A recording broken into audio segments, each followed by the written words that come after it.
அண்ணே என்னைக்கெல்லாம் எனக்கு ஓவரத்தை நினைச்சீங்களே, என்னாச்சு உங்களுக்கு? இந்த வேலு பேரு நம்மளும் எத்தனை வருஷமாடா தாயா புள்ளையா பழையிருக்கான். இது வரைக்கும் அவன் மிலிட்டரியில இந்த விஷயத்தை நம்மகிட்ட சொல்லியிருக்கானடா.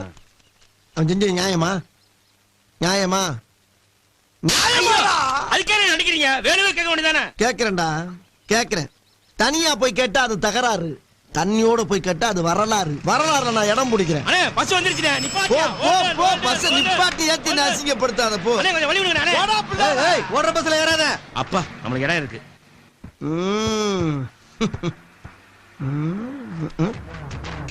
நம்ம இன்னைக்கு உட்காந்தோம். சீட்டு தான் இருக்குது, உட்கார வேண்டியதாயா? அம்மா முழங்கால் சத்தம் தான் உட்காருவான். தெரியுதா தெரியுதா?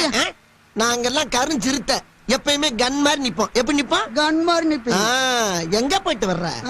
மொட்டைவோட பழனி மலைக்கு போயிட்டு போட்டியா இல்லையா? போடலீங்க. அப்ப இது என்ன? போட்ட ஏன் இப்படி வளர்ற? கோயிலுக்கு போனோமா ஊருக்கு புறப்பட்டோமான்னு இருக்கணும். அடுத்தவனுக்கு அட்வைஸ் எல்லாம் பண்ணக்கூடாது. சரிங்க.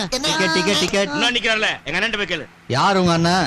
அந்த கம்பியை பிடிக்காம நிக்கிறாரு, அவர்தான் எங்க அண்ணன். யோ சோப் சட்டை, இந்த ரோஸ் பண்ணி டிக்கெட் எடுக்கிறியா? இங்க வந்தா எடுப்போம். ஏன் நீ இங்க வர மாட்டியா? நாங்க எப்பயுமே ரிபல்ஸ்ல போய் பழக்கமே கிடையாது. யோ உங்க அண்ணன் என்ன பஸ்ல என்ன கம்பியை பிடிக்க மாட்டாரோ? இந்த பஸ்ல மட்டும் இல்ல, தமிழ்நாட்டுல எந்த பஸ்ல ஏறினா கூட கம்பியை பிடிக்க மாட்டாரு. இவ்வளவு ஏன் அரபாடுல ஏறினா கூட ஆணி அடிச்ச மாதிரி நடுவுல நின்று எதையும் பிடிக்காம வருவாரு எங்க அண்ணன். ஓஹோ அப்படியா? இப்ப பாரு.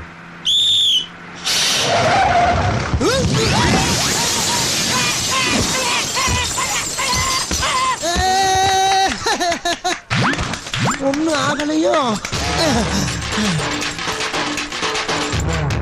என்னையா வண்டி ஓட்டுற?